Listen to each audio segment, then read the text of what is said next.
Thank you very much for coming back again. Another early morning session, and we had a long day yesterday, packed a lot in, and we worked very hard, and I'm really, really happy to see you back here again. We didn't put you off.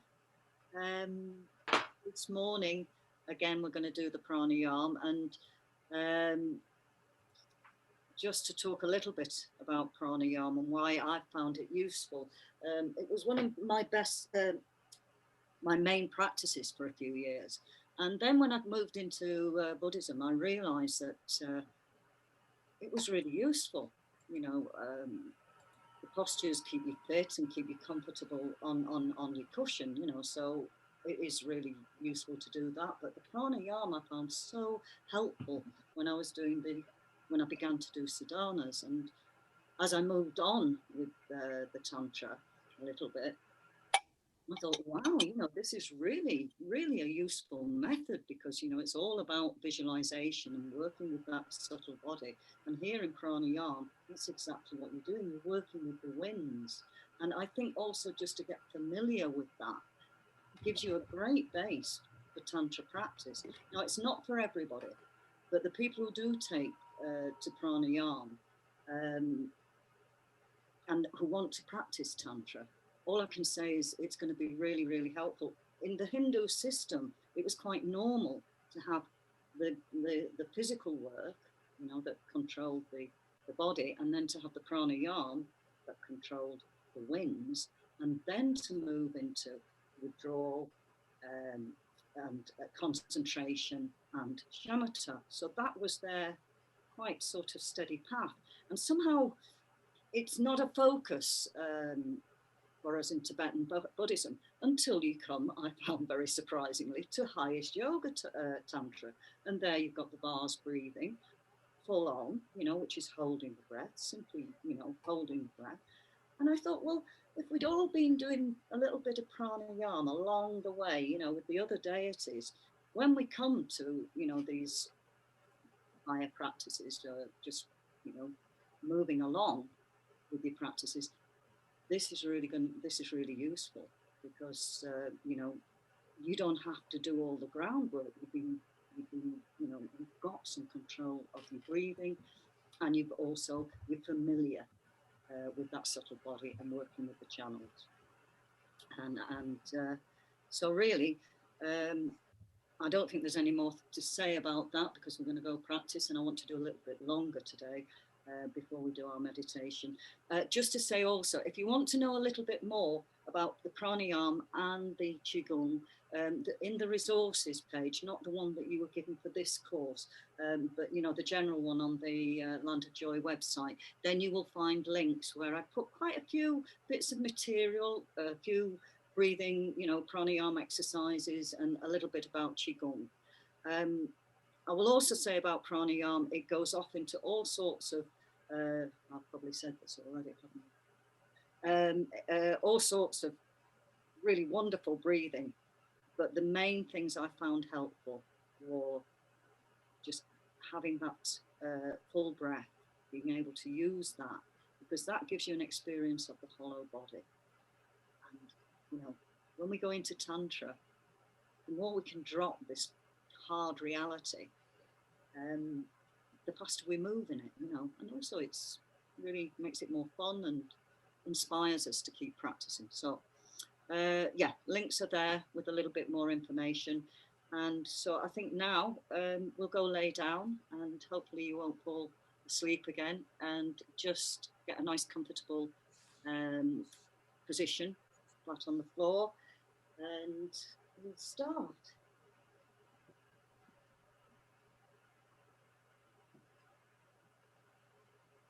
So it's important that your position is relaxed. So if you need any cushions to support yourself, just now's the time to get, your neck and your low back really comfortable.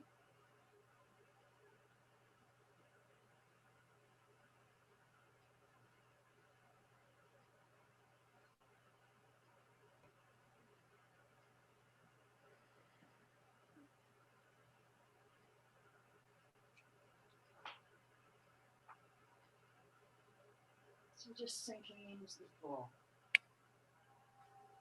And lengthen back your neck slightly. Just touch the chin towards the chest, not too much. Just flattens out the spine. If you can, just flatten out the low spine, maybe bend the knees a little bit, and then slide the legs away from you. And let the feet just fall away. And this morning we're going to do a full sort of tense and relax thing, just to get a feeling of the body relaxation. So first of all, pull up the toes, do the face, tighten the back of the ankles, the back of the legs, and tension up into the thighs, press the knees down towards the floor and just build up the tension in the lower part of your body. And then when it's almost too much, let it go. And just feel the relaxation, soothing, flowing in, and now the tension dissolving. Sorry to interrupt, Lou. Could you speak up, please? I'm very sorry. Yeah. So the next part is we tense up inside ourselves, inside the main part of our body. So we pull up inside from our anal sphincter and keep pulling up right up into the abdomen, up towards the chest, tightening the buttocks, tightening the whole of the central trunk of the body. And then push the shoulders into the ground and hold that tension.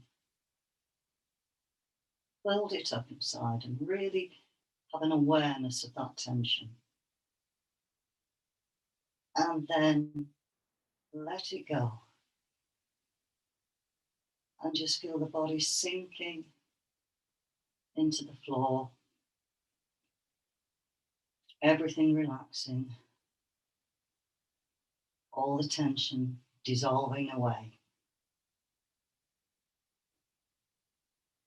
And then make a fist with both hands. Tighten that fist. And then push the forearms into the floor. Push the upper arms into the floor. And again, push the shoulders into the floor. Arching the chest. And build up the tension now in the top part of the body. The upper part. Build it up, hold it. And then let go. And the fingers just gently uncurl. Back of the hands. Sink into the floor. The arms, the shoulders.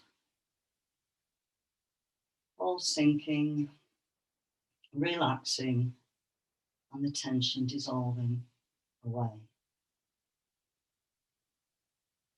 And then finally, we just lift the head a couple of inches from the floor, keeping the neck long, and build up the tension in the upper part of the neck, into the shoulders, and hold that tension. Really look at that tension.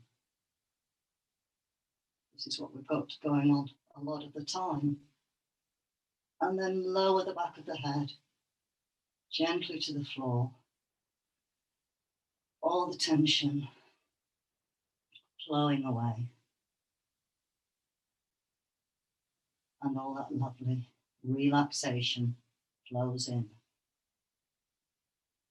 And then just roll the head from side to side.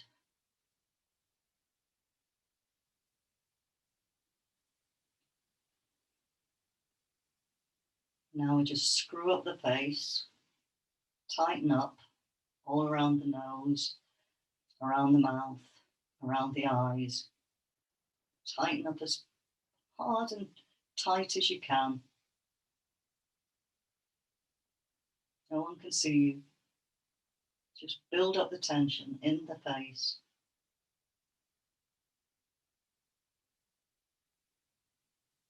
And then let it go.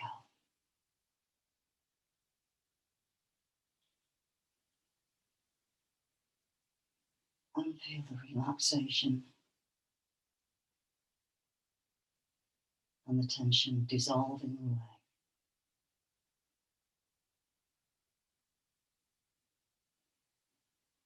So just resting in that lovely relaxation. Take a mental walk down the body. And fully aware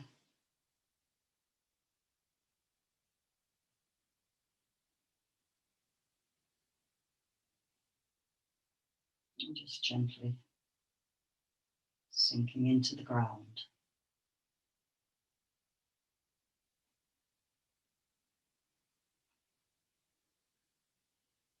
So now we've got the body in a really gentle, relaxed state. We're going to now focus on the breath again. And we're going to go through the 3 parts of the breath. And so at the moment while I'm talking to you, just rest the mind gently on the breath, going in between, going in and out of the nostrils. Very gentle. And we're going to first breathe into the abdomen and feel like that, we're just blowing a balloon, gently expanding it. And then we'll move into the chest, into the rib cage area, and we'll expand sidewards and backwards to the back, and then up into the shoulders. So like yesterday, we'll just do a few of each part of the breath and then put it all together. We can practice this anytime, sitting on the bus, waiting in a queue, and especially when we're lying in bed. So it's one of the easiest things to incorporate into your lifestyle. It's really energizing on a physical level. It's just the best thing you can do, because this is the real way of breathing. And it's just because of our way of life, we lose this abdominal breathing and breathing into the top of the lungs. So again, just refreshing that focus on the breath.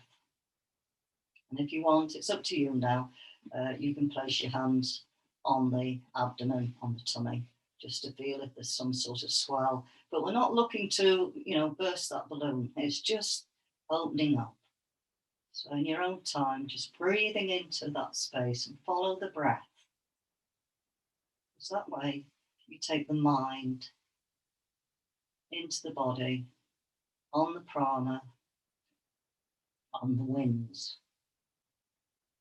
So just breathe into the tummy, open out back and front. And just feel the tummy relaxed, falling back towards the spine as you're breathing out. Stay with the breath as you go gently in and out, and open out all of the abdomen, back and front.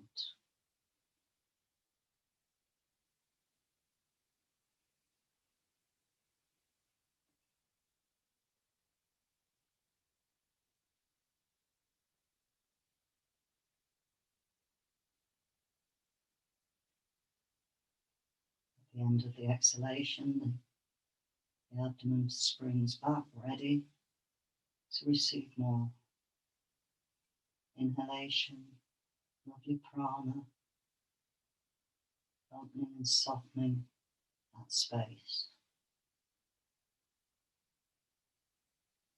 Refreshing and dissolving.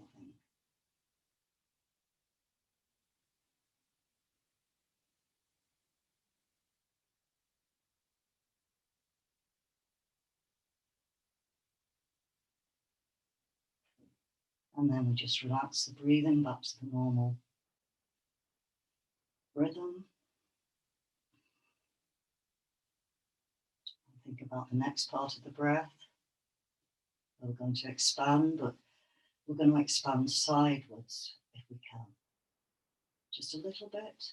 And we think about the accordion opening out, or the wings of a dove opening out. And we also try and breathe into the back of the rib cage as well. So again, just gently place the mind on the breath, at the tip of the nostrils, watching it go in, watching it go out. And then when you're ready, take a deeper breath through the nostrils and start to breathe into that rib cage and open it out.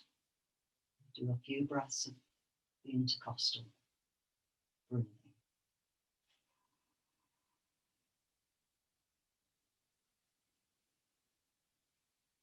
And just feel that gentle stretching.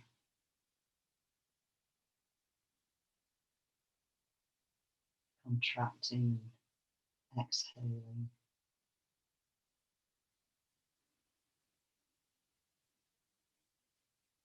Expanding into the side, expanding into the back. So gently. Opening out into that space with your mind as you follow the breath on the wings. Prana.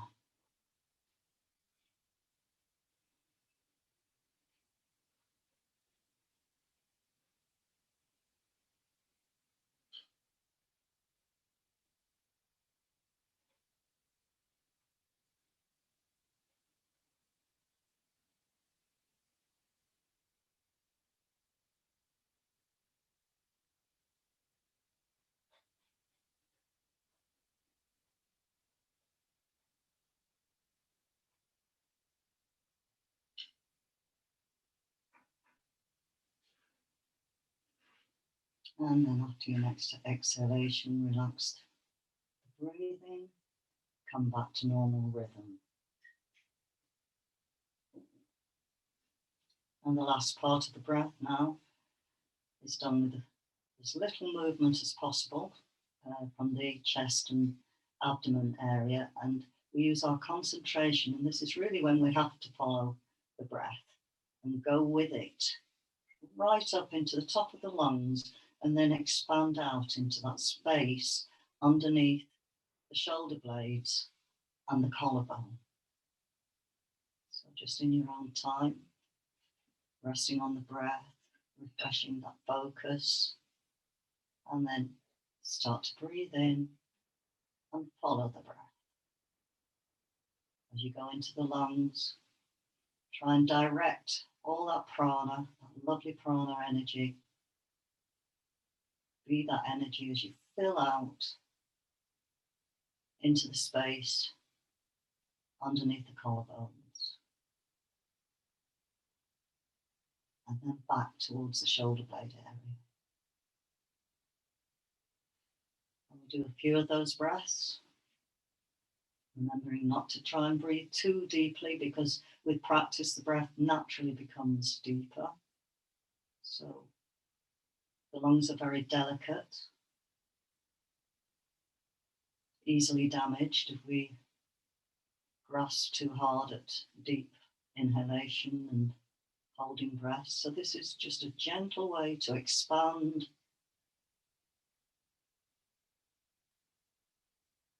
into a full breath.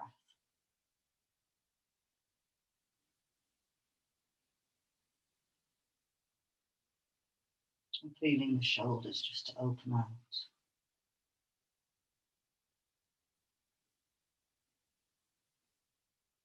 And then relax the breathing back to the normal rhythm. And we think about that full breath. If we think about it like a wave, so that it comes into the abdomen, swelling slightly in the abdomen, but then with enough breath then to direct it into the sides of the rib cage, expanding them, and then taking the end of the breath up towards the top of the lungs and underneath the collarbone area. And then making sure you control the whole breath as it goes out like a wave. So again, resting on the breath going in and out of the nostrils. When you're ready, start to breathe down into the abdomen, opening out the abdomen, up into the rib cage area, spreading that, and then up towards the top of the lungs. And gently controlling the exhalation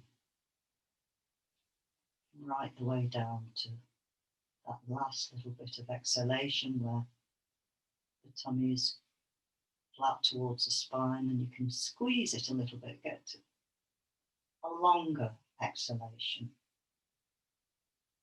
So just try to do these breaths now with a longer exhalation.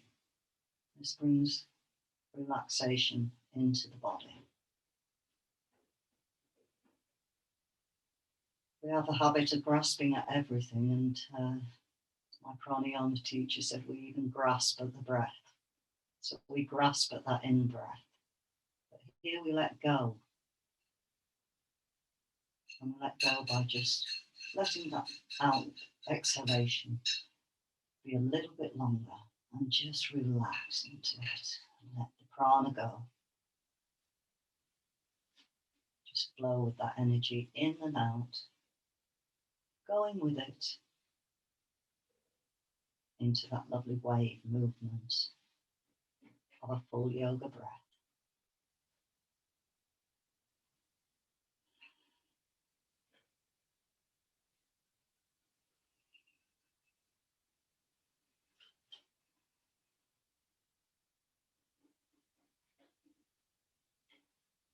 Be careful not to pull your shoulders up to get that extra little bit of breath. This is where the control comes in and the concentration.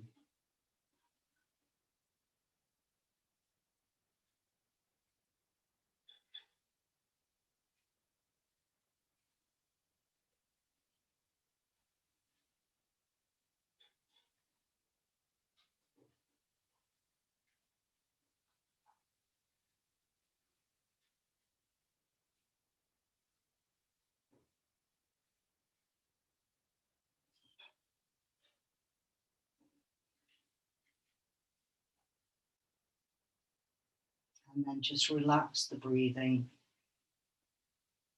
and notice the difference as you go into the more shallow, normal breathing that we have when we're in a reclining position.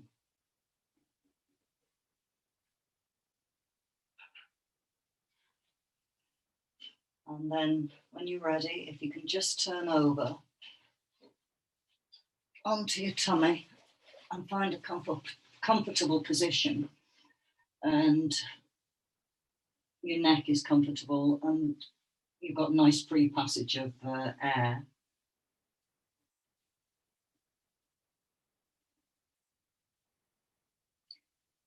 And you try and just maintain that lovely relaxed position, prop yourself up where you need to be, and see if you can just sink into the floor there. Very easy to do in bed, this one. And this is just so we get a feel of breathing into the back, expanding into the back. As I said yesterday, this is your armor plate, and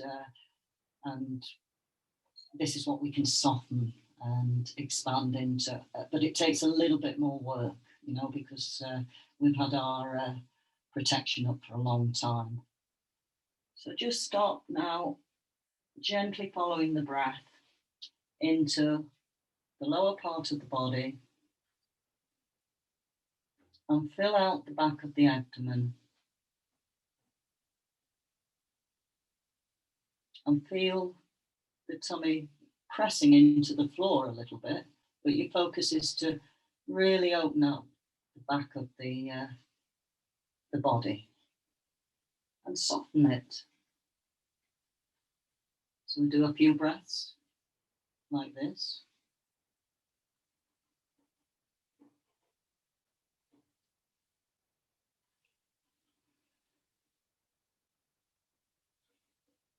Staying with the breath, opening out.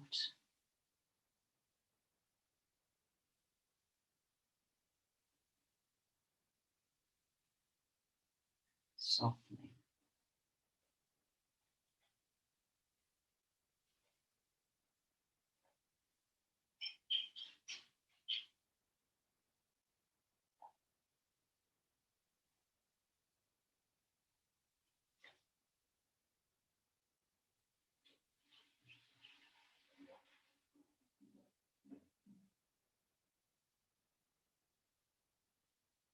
And now we move up into the rib cage, just staying with the breath gently. And we open out the back of the rib cage, so we try and direct all that lovely prana into that space. Feel the rib cage pushing into the floor, but your concentration, your awareness is into that space at the back of the body and opening out those ribs, which are quite elastic, but as we get older, the muscles in between the ribs, the intercostal muscles, get quite rigid. So health-wise, this is really beneficial, because when those muscles become rigid, it limits the amount of lung capacity we have. And that means we limit the amount of oxygen available to our body. So just enjoying really that lovely prana on the subtle level, just opening it all out and making it spacious.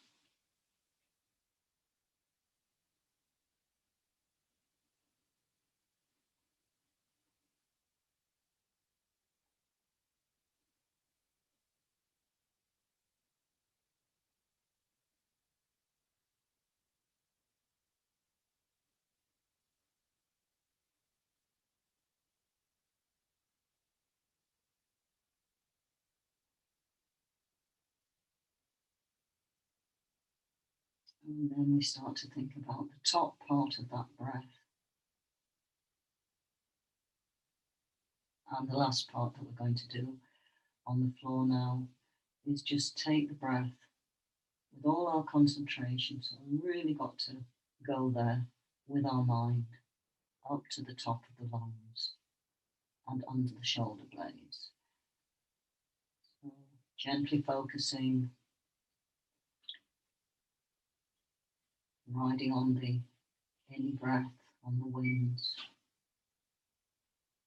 Go into the lungs, but then direct all the lovely prana towards the top of the lungs and then out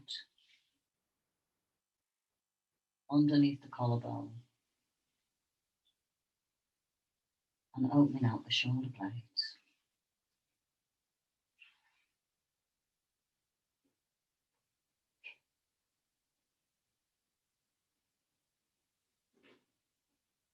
So not much movement in the rib cage or the tummy.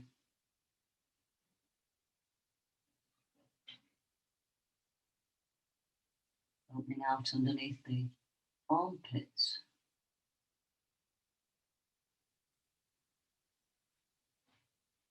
Expanding that space.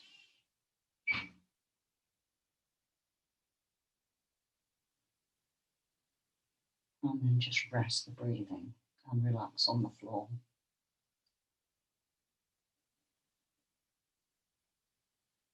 Let the breathing come back to its normal rhythm.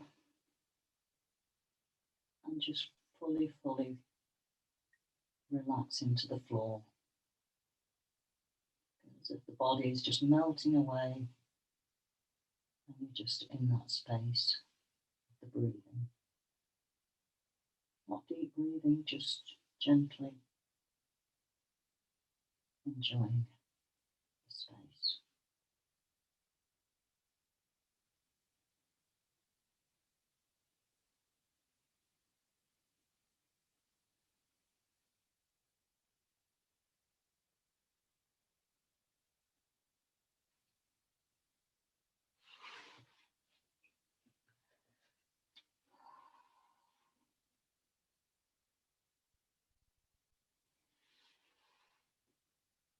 And then when you can, if you can roll over and come to a sitting position that's comfortable for you, and I'd like to do some rhythmic breathing with you.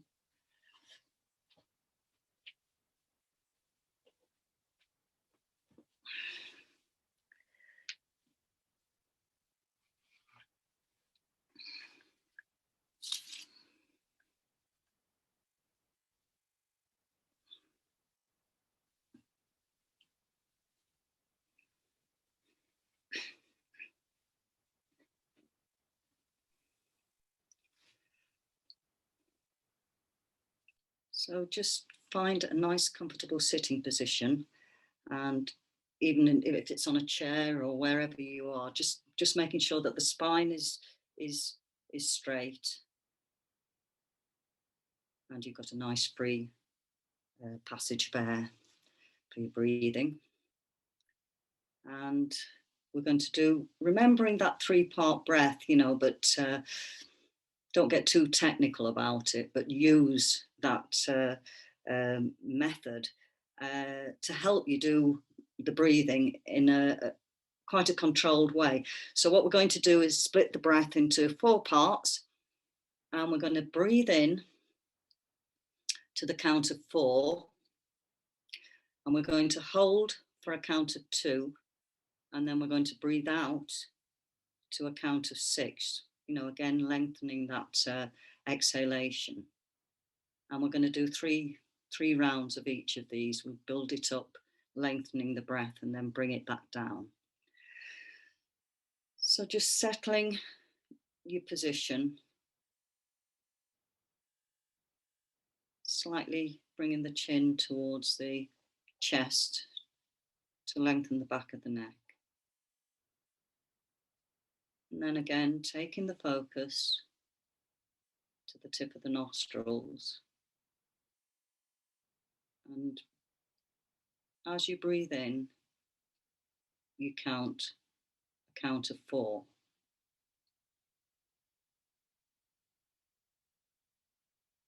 Then you hold the breath for 2 seconds. And then breathe out to a count of 6.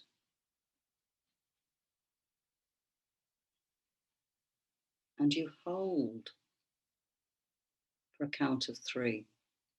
There's a space before you breathe in to a count of 4. Speed the count up if you're running out of breath.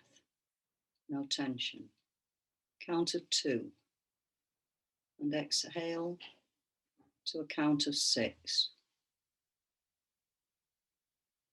And then just open that space to a count of 3 before you inhale to a count of 4 one more time. Space at the top of the breath, count of 2.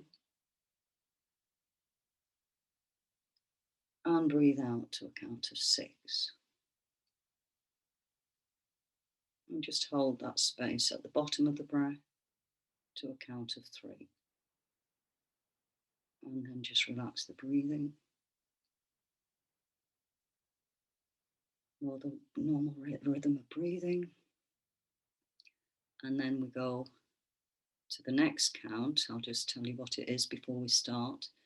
And we're going to breathe in to a count of 6. And we will hold the breath at the top of the breath for a count of 3. And then we'll breathe out to a count of 8.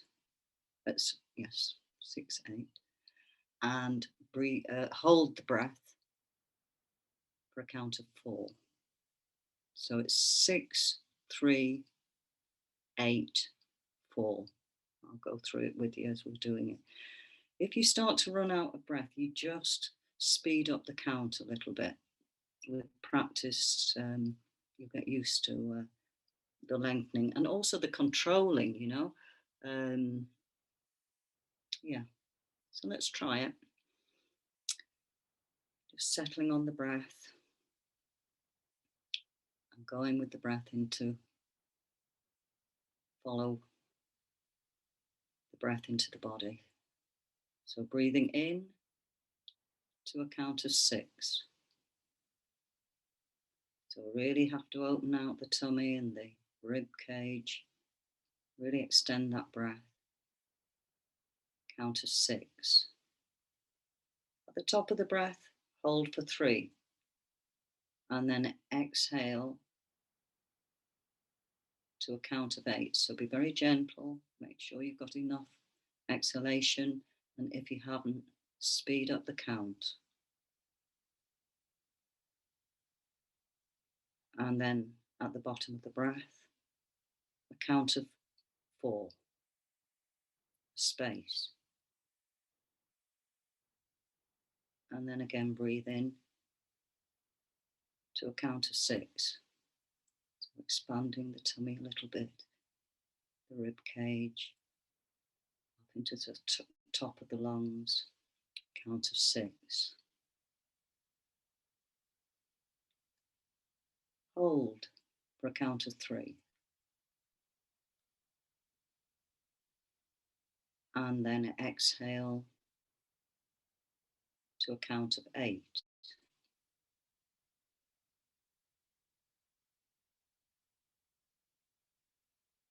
And then in the space at the bottom of the breath, there's a count of 4. Enjoy that space. And then start to breathe in to a count of 6.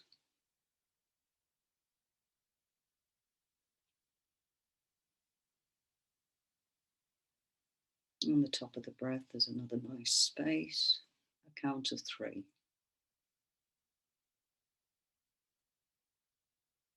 And then breathing out to a count of 8.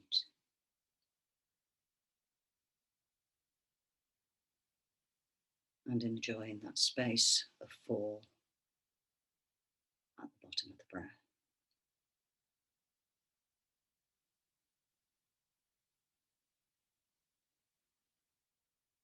And then just rest the breathing.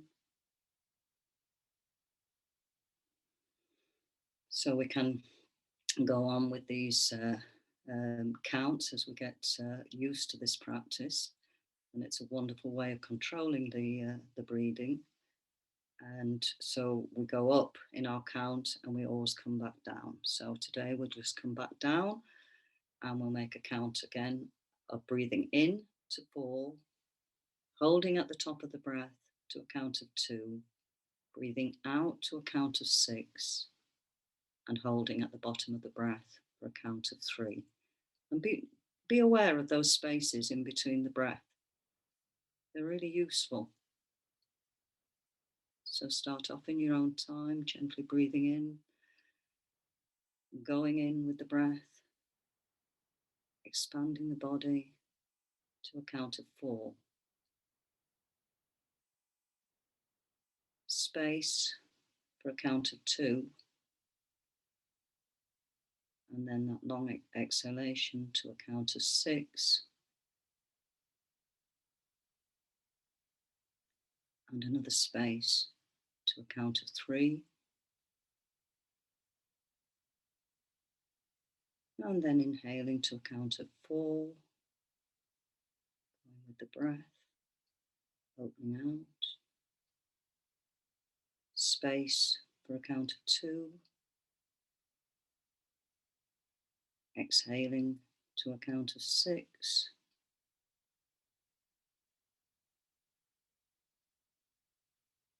And a space to a count of 3. And just one more time. Inhale, count of 4.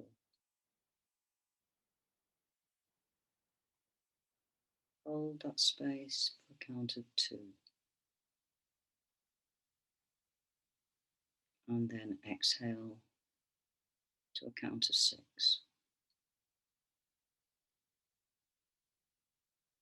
Enjoy the space for a count of 3. And then just relax the breathing and stay in that space.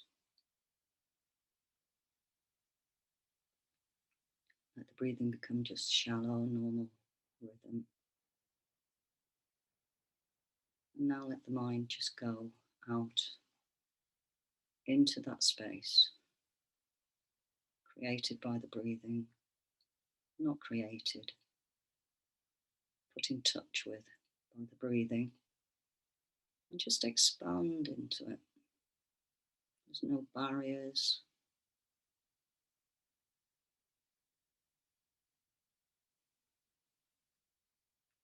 Just wonderfully open, no fears,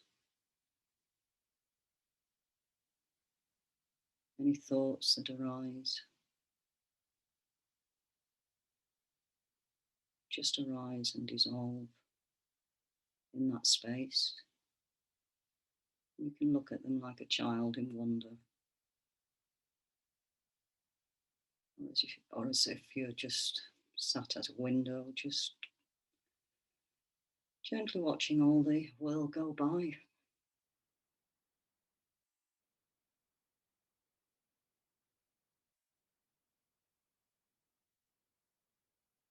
And they settle. If we don't touch and interact with them, just be aware of them rising, abiding, and falling, dissolving. Just see how easy it is to just let them go, and everything starts to settle. The mind starts to clear, and the sediment of all our thoughts just starts to go to the bottom of the glass, and we get a glimpse of clarity.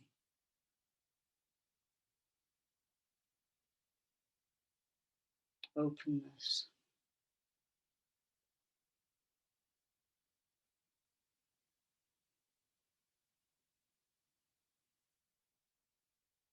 Emptiness. All just labels.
And now just drawing the mind back towards the breath, not deeper breaths, but just aware the breathing. We start to draw our focus back in from all that spaciousness, which is endless and amazing. And we get ready to do some prayers to build up that merit, that potential, the causes.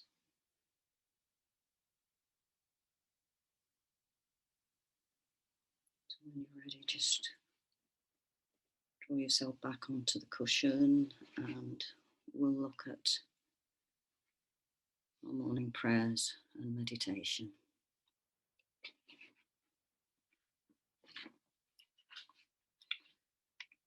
Okay. So we'll start, if that's okay with you, with the refuge prayer. And we'll just do the refuge prayer. And then we'll go on and I'll talk you through the graduated path meditation that Lama Zopa so kindly gave us in our daily meditation. And I do recommend it to you. It doesn't take long, but it's very helpful. Okay. So just settling our minds now, and in that lovely open space that we know and have experienced, let's place our refuge field. Make it as bright as you can using your imagination, just the refuge field that you normally use, however that's set up. It includes the Buddha, obviously. You might place the Guru at his heart, or in this case, because we're practicing with His Holiness, we could place His Holiness at the heart of Shakyamuni, and then any other very important to you, deities and lineage masters, teachers, the Dharma, the feet of the Buddha, however you place it, but just those elements, and especially the teachers you've met in this lifetime, going right back to your childhood. If you've had people who've really influenced you and, given you a lot of help and good teaching, include them as well as your Buddhist teachers. And then feel an awareness of all sentient beings. Just reach out to that and imagine that they're all around you, filling space, ready to take refuge alongside you. It's really a wonderful, wonderful thing.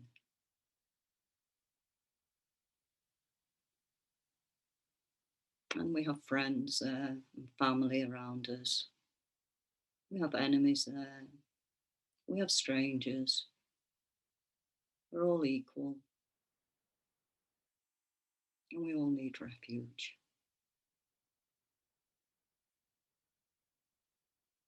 So then from your heart, we make the refuge prayer. And we send it out, along with all beings, to the refuge field. I go for refuge until I am enlightened to the Buddha, the Dharma, and the Supreme Assembly. By my practice of giving and other perfections, may I become a Buddha to benefit all sentient beings. I go for refuge until I am enlightened to the Buddha, the Dharma, and the Supreme Assembly. By my practice of giving and other perfections, may I become a Buddha to benefit all sentient beings. I go for refuge until I am enlightened to the Buddha, the Dharma, and the Supreme Assembly. By my practice of giving and other perfections, may I become a Buddha to benefit all sentient beings. So feel those prayers going up, out, all directions. And feel that they are received by the refuge field. And their blessings cascade down on every living being. No one is excluded, no being excluded, including yourself.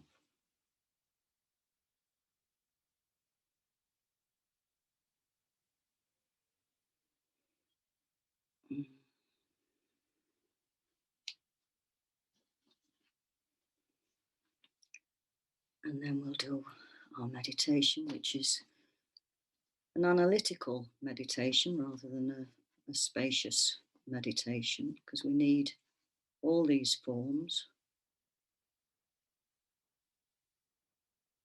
A direct meditation on the graduated path, containing all the important meanings.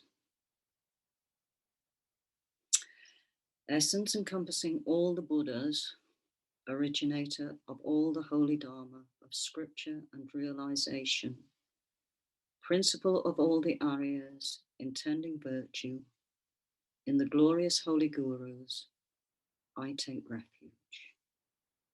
So we really feel the presence of our gurus, and especially this weekend, His Holiness, the Dalai Lama, because we want to invite him here to be with us, not just above our heads, but in our hearts as well. Because we know that these are our links to the Buddha, to Buddha nature that is in all of us, not separate. And the only way we're going to reveal that nature to ourselves, it's there like the hidden jewel, like a pot of gold underneath the house of a really poor family or poor person. We don't even know it's there. So the only way we're going to really find that pot of gold is through our gurus, because they're the ones we meet in this lifetime. We've met a pure lineage, pure lineages.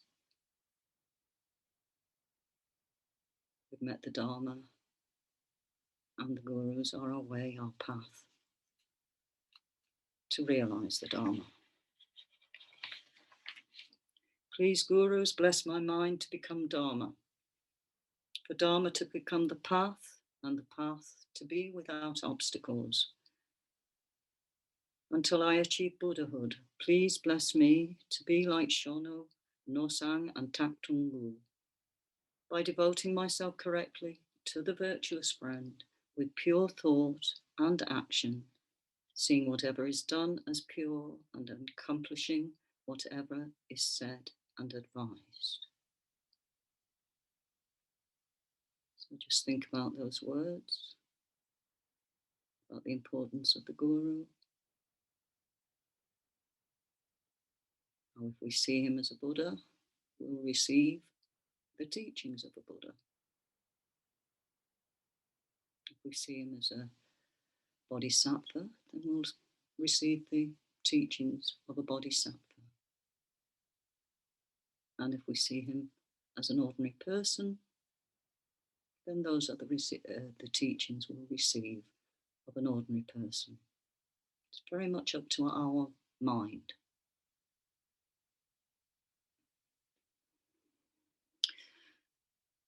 Please bless me to see that this greatly meaningful body with freedoms and richnesses is difficult to find and easily perishes,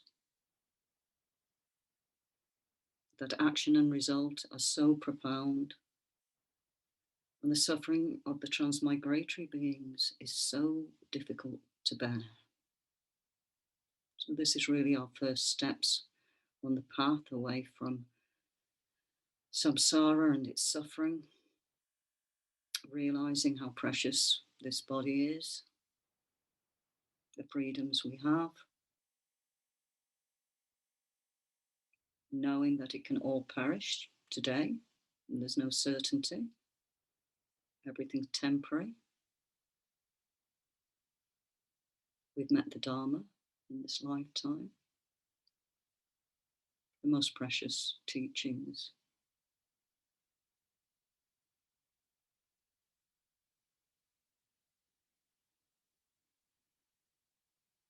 And that we realize that our actions, it's due to our actions which are all motivated or under delusion, because we don't really see reality as it is. We just have all these suffering results.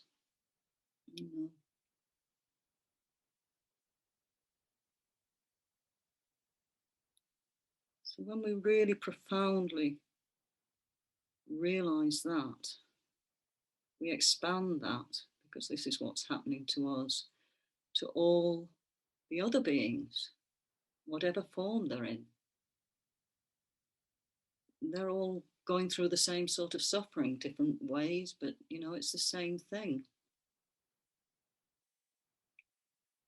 And we reach out to their suffering and find it unbearable, just as our own suffering is unbearable.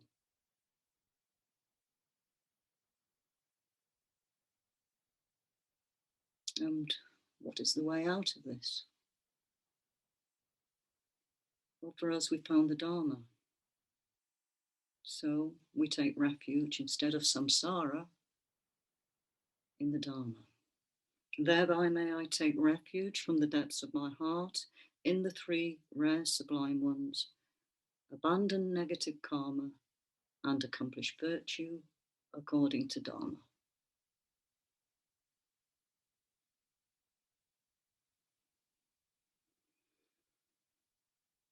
In dependence on that, even if I achieve the mere higher rebirth of a deva or a human,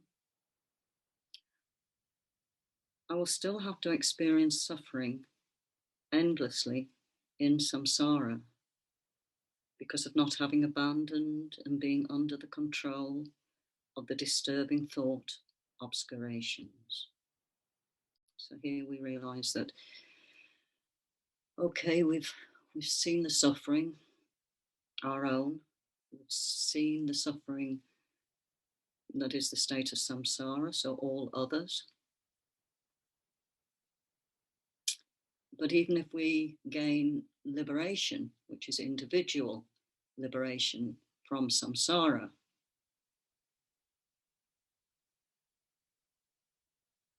we've still got to stay in this cyclic existence, and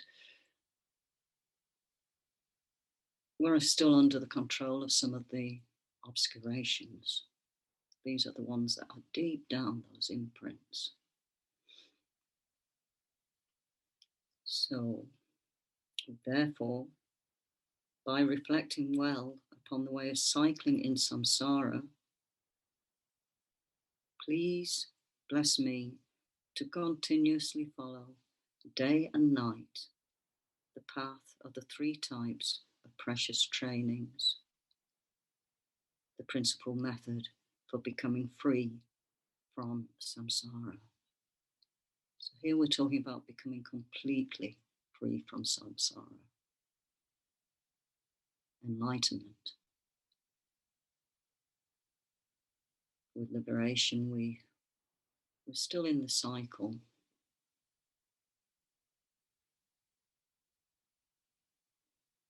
When the virtuous karma runs out, we're back in the cycle.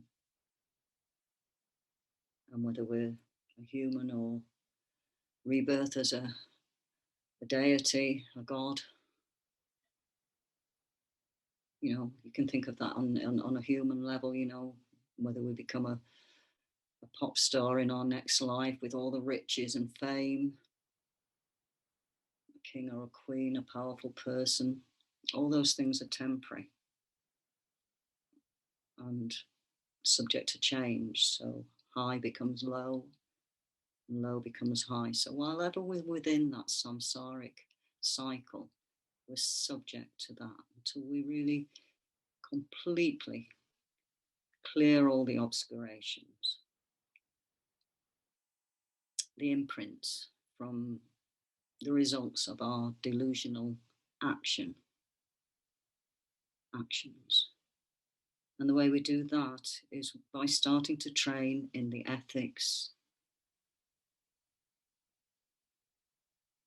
concentration, and meditation, the principal method for becoming free from samsara.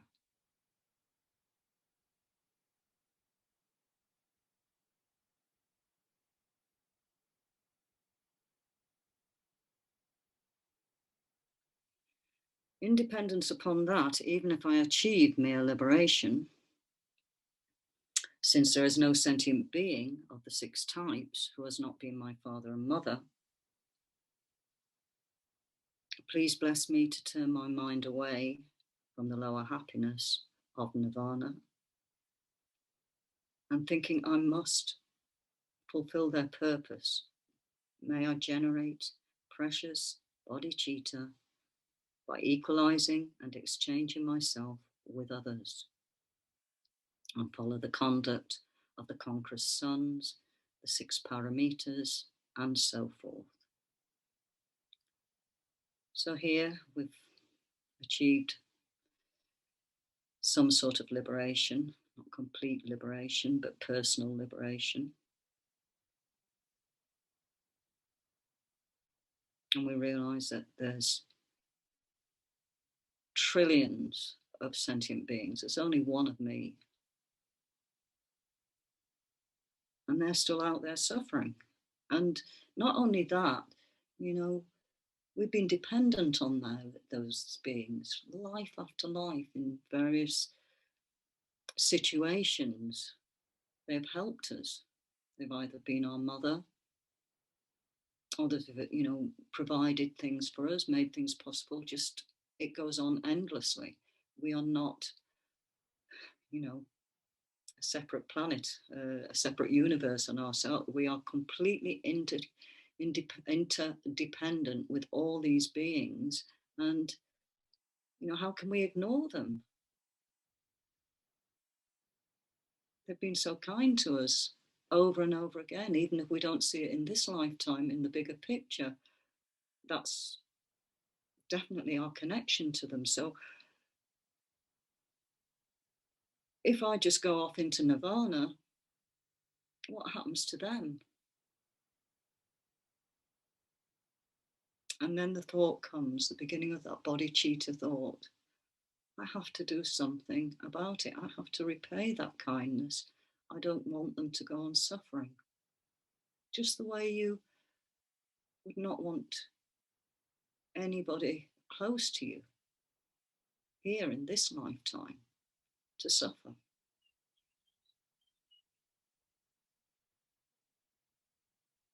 And so we start to train by equalizing and exchanging. And we can do that in our sadhanas, but very much we can do it out in the street, wherever situations get difficult, or wherever we just want to send love out. This is a really active way of training our mind to change that bias, that painful bias that causes all the trouble on ourself, that isn't even existent in the way we see it. I guess that's the lunacy. So here we start to really work to change the focus on ourselves, and we exchange it to a focus on everybody else. And the method is equalizing and exchanging, and also the 6 paramitas of patience. So we develop that along the path. Generosity, discipline, and joyous effort. We really need that to keep us going on the path. Concentration that takes us away from all our distraction in samsara. Oh, it's a wonderful show out there. But really, when we start to take away some of the layers and realize what's at the heart of samsara, we see suffering. So we use concentration to take our mind away from all that and develop meditation. will recognize and ultimately realize the true nature of all phenomena and all beings. And the wonderful thing in the sadhana, as I said yesterday, is we actually practice all those 6 perfections at one go, doing the sadhana. So I hope that gives you some inspiration.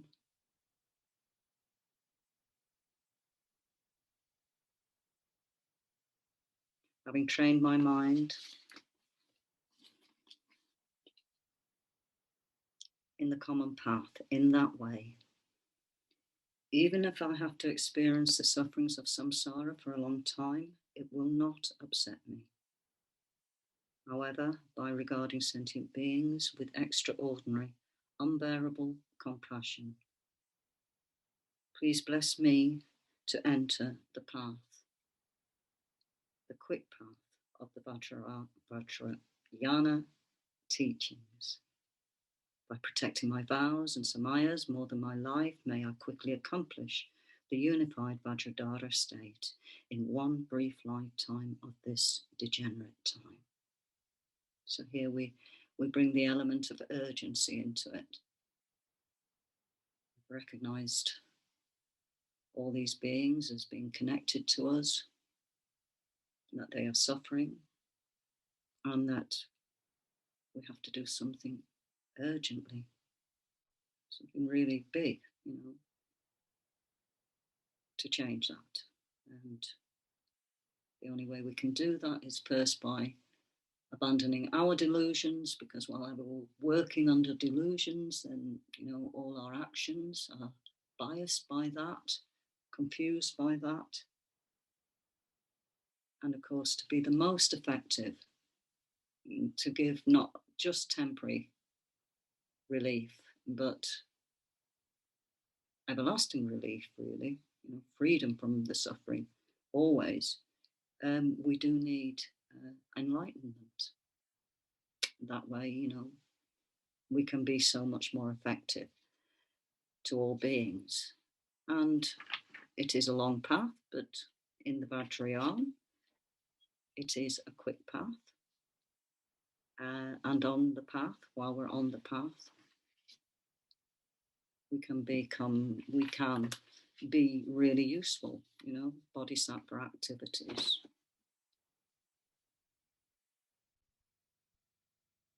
Engaging in the bodhisattva activities as we travel on the path.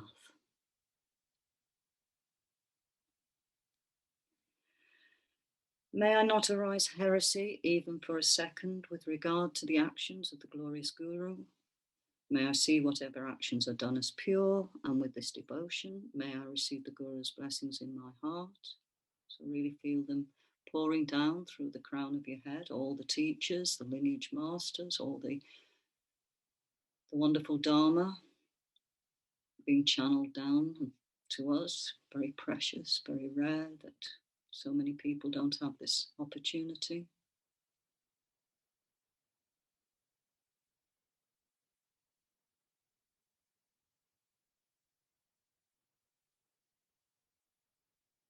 Magnificent and precious Root Guru, please abide on the lotus seat at my heart.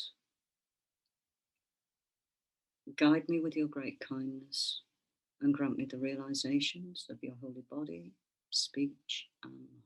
So now we'll just think about His Holiness the Dalai Lama, who encompasses all the gurus, whatever form,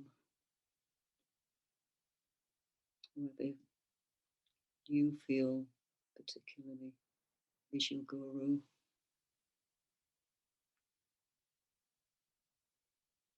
All the gurus are one in an ultimate sense, manifesting in different forms. But connecting with His Holiness here because of the practice we're doing this weekend. Really feel strongly we've invited him into this room.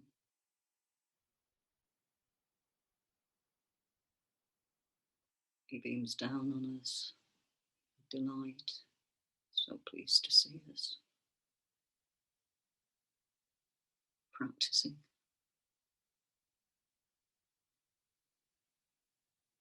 And he just dissolves into the crown of your head, which is open, receiving, and down to the heart chakra,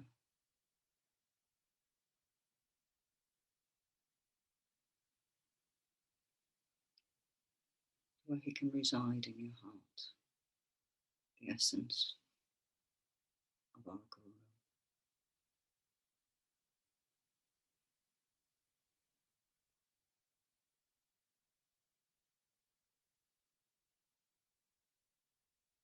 So we just sit with that for a few moments.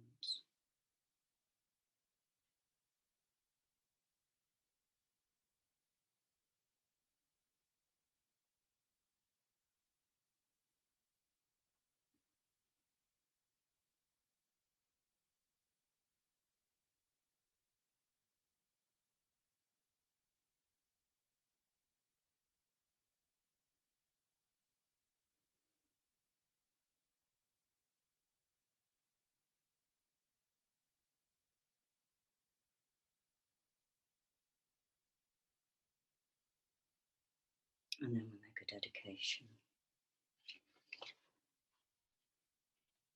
Due to the merits of these virtuous actions, may I quickly attain the state of a Guru Buddha and lead all living beings, without exception, into that enlightened state. And may the supreme jewel, bodhicitta, that has not arisen, arise and grow. And may that which has arisen not diminish, but increase more and more. So in that way we seal the virtuous actions.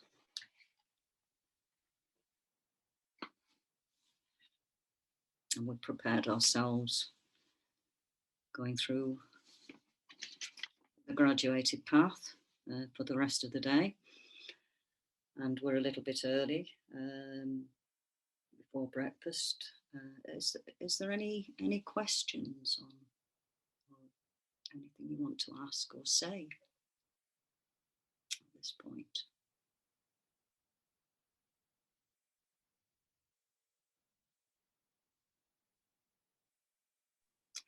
Olia, sorry, I'm going to go on gallery. Sorry, my darling.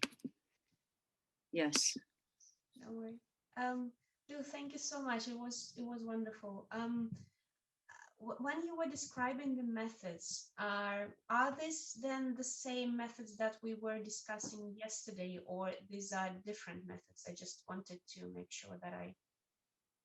Okay, are we talking when we talk about the methods of equalizing and exchanging, or are we talking? Yesterday we were really looking at the methods for developing compassion. Yeah, so the two Kriya methods, yes, that we were talking about. Oh, okay. No, when I described the two methods of Kriya, yeah. Yeah, so I just wanted to understand how these methods that we have gone through meditation now relate to those methods, if in any way. Right. Okay. Are you talking about the Lamrim meditation particularly that we've just done? Yes. Yes. Yeah. Okay. Okay. Well, the two methods in Kriya, Tantra that we talked about yesterday, the two main methods are concentration with the mantra and sound, aren't they? I believe that's right. And concentration without. Yes. Yeah. So here, what we're doing this weekend is the concentration with the mantra and sound. So how does the Lam Rim fit in with that? Okay.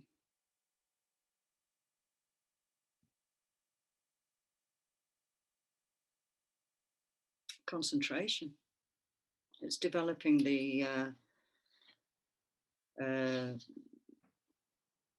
you know, when we talked about the 3 trainings, I think here very much we're developing the concentration. But, you know, also, let's look at all those points. It's a good question. Thank you, Olia.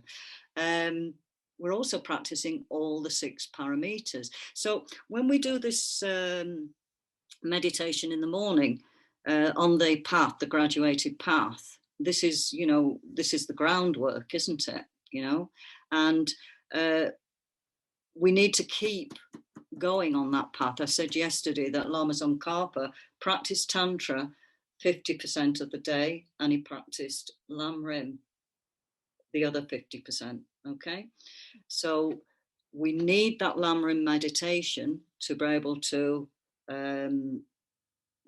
actually prepare us to go, you know, enter the Vajrayana, and also where it's placed is it's the absolute ground of all our Tantra practice, where it relates particularly, I would say, it's practicing all the 6 parameters in one, isn't it?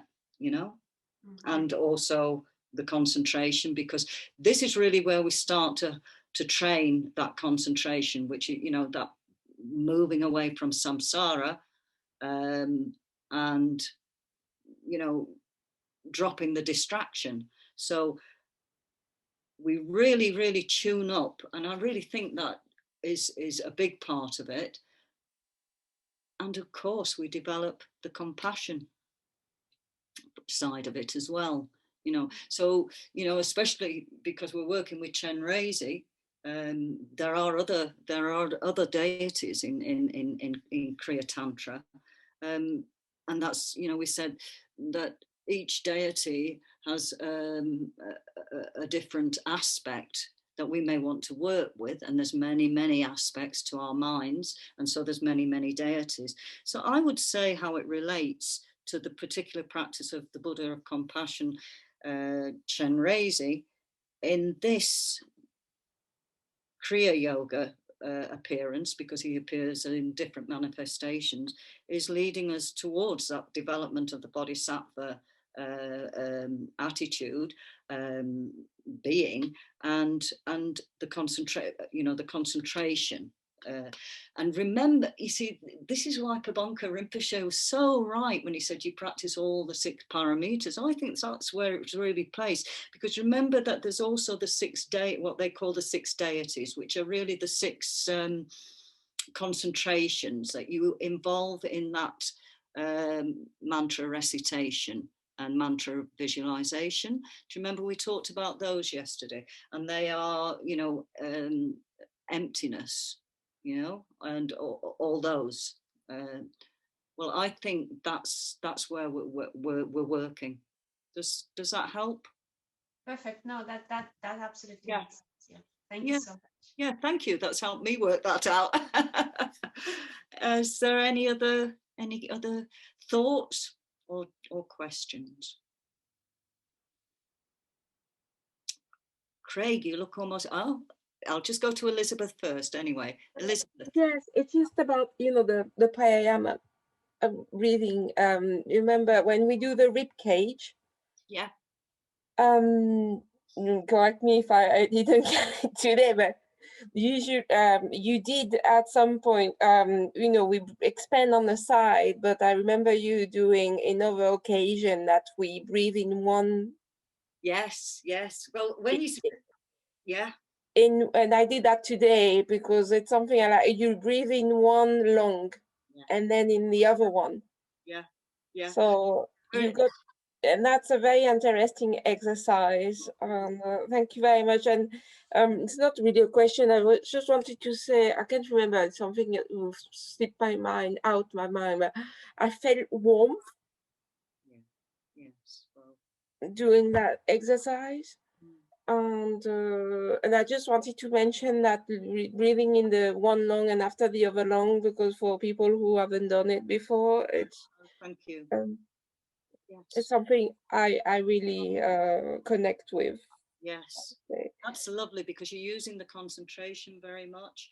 And when we used to do it in retreats, so that what Elizabeth's talking about when we've had more time together doing pranayama is that we actually then, when we're on our tummies especially, we actually direct the prana just to one area, maybe to the right lung, or then we can refine it even more just to the top part of the right lung or the bottom part of the right lung. And that's really interesting, and I'm glad you're enjoying that, because you can actually see a movement there after you've been doing it for a while, which is very rewarding, that your concentration and that opening and that just being able to control where the prana goes. It's great, isn't it? I'm not at the stage at feeling it at the bottom of the top of the lung. I'll have to try that thing. But what I've forgotten, and it came back to me when you were talking, is, you know, when you say hold and enjoy that space. Yeah. I think I've experienced something like emptiness. Well, you know, we get glimpses of it all the way along. And the Buddha said, when he was asked what is meditation, he said it's the space in between the breath. And I thought, that's nice. So and today it's the first time that I connected that moment. Yeah, it's very important, that space. And of course, what we were saying, as I realized when we moved towards, you know, along the Tantra path, they do start to do the bars breathing, which is holding the breath. And that's that space, you know. And if we can do that comfortably, if we're ready to do that comfortably, how wonderful. You know? Thank you very much. Thank you very much.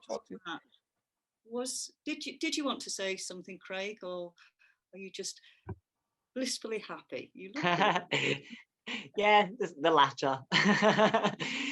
Yeah, it was lovely. Thank you. That's it's you can see how helpful that meditation, the Lamrim meditation, it's on, and especially in the morning, you know, to really lay the foundation, the motivation to practice, you know, to really start to build that up, you know. So that's brilliant. You can see doing that regularly would be very beneficial.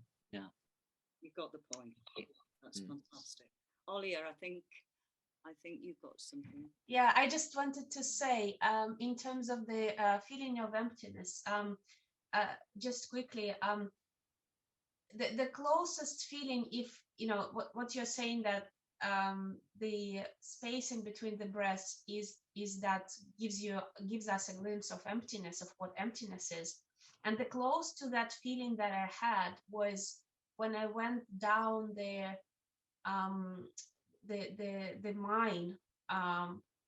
So whenever you go down very deep under earth, in earth, so like in the mine. So once I happened to basically go to mine in Bolivia, and I was left there on my own for some time. And at that time, when I stayed there completely in the dark, in that earth, very deep, that's the closest that I could feel towards that. So it's, I think, yeah, that type of experience.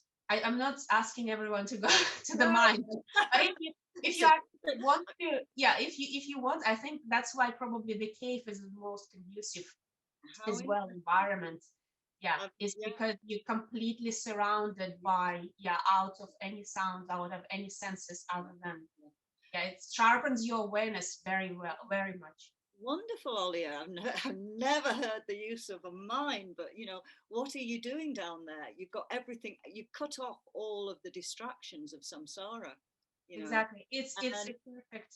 Yeah, and so, you know, we will get glimpses, but because we've still got the concepts, you know, we're going to get what we call conceptual realizations along the way, but at points we will drop all the concepts. And that gives us the touch, where we touch into and get a glimpse of emptiness. And when, you know, I'm not going to go into, I'm going to let the Rinpoches teach you and the Geshis teach you on emptiness. And there's so much out there, but this is just something to help you get there.